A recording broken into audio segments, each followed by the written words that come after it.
Welcome to the Windows and Computer channel, and this is a announcement for a new build of Windows 10. Hey, yep, build 17758 released to the fast ring for insiders.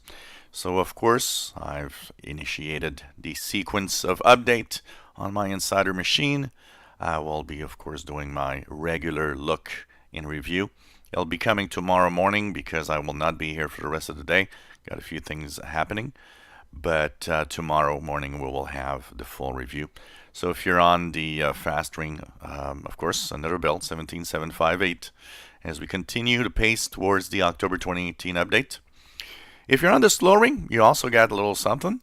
Build 17754 is now heading slow ring, so that means that there will be probably a insider ISO or an image available for 17754 in the next week or so.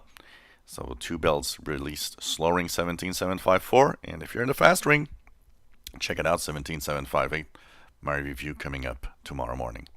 If you enjoy my videos, please subscribe, give us a thumbs up. Thank you for watching.